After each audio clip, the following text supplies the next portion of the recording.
Welcome back to Profiles in Caring as we share the story of Save the Chimps. It was the passion of Dr. Carol Noon to give chimps who'd been used in U.S. Air Force testing a proper place to retire. Well, she has done just that. Doug Jardine continues our story now on Save the Chimps. I went to the Air Force and I said, okay, I'm viable now. I've got 150 acres, I'm building something, I've got backing, I'm viable. And the Air Force said, we don't care. We're taking you to court anyway. The Department of Justice represented the Air Force in this lawsuit. And the Department of Justice said, just get rid of her. Give her some chimps and get rid of her. So that's when Colston donated 21 of the Air Force chimps to Save the Chimps. And we are sitting next to group right here. We're sitting next to the original group. What started as a commitment to stop government and biomedical testing of chimpanzees is now the largest chimp rescue effort in the United States. Save the Chimps began with 21 animals who had themselves survived or whose parents had been used in space and other testing. Today, the organization is focused on the ultimate rescue of almost 300 animals. Part of doing this is forming the big social groups. And think about it, a group of 20. Each one has to meet each one one-on-one. So that's 20 times 20 introductions. And then you bring the third person in that they both know. Then you bring the fourth person in. And then you bring the fifth person in, and suddenly the whole dynamic has changed.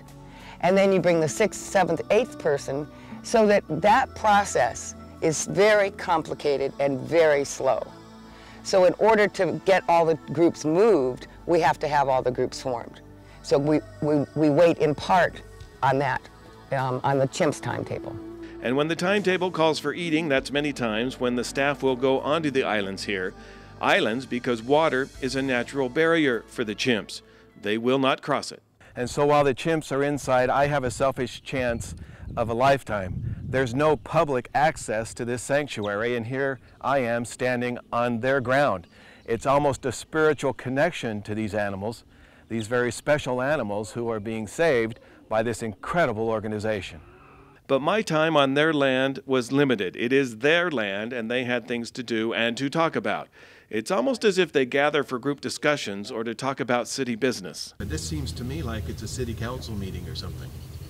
Does it? It does. Does it seem like that too? It's common just to get together and you said, oh, I can imagine they're saying this and this and this and this.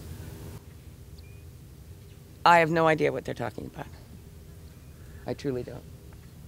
But I know they're talking about something. And who knows, maybe they're talking about the old days when their only roaming place was inside a cage, and many times their only human interaction was when they were being tested for one thing or another.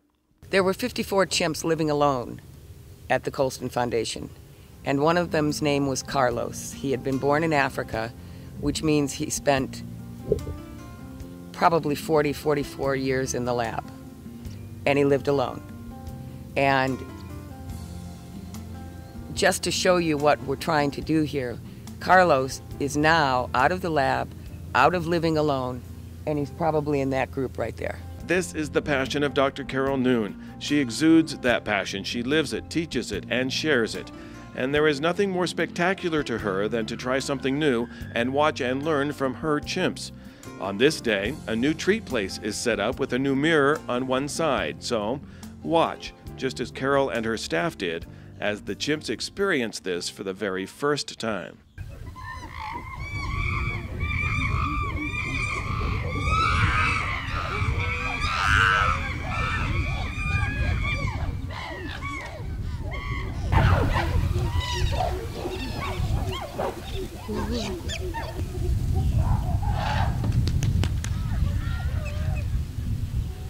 A lot of people ask me how it is that I can devote my life and all of this money to chimpanzees when there are children starving in the world.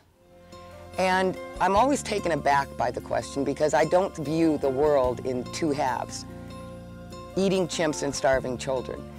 I think captive chimps and starving children and war in Africa and all of that it's all combined, it's all interconnected, it's all part of it, all part of the same thing. Why did chimps get here? Why is there a desert in Africa where there used to be food? My short answer is, if of all the things in this world that we care about, and I care about children as much as anybody else, but I also care about the closest living relative, except for a few % of DNA, they're us. And if we don't help them, then I don't know how we're going to help anything but starving children. When we come back, we're going to the other coast, where a woman named Lisa Crawford is standing up to keep music in California schools. Don't go away.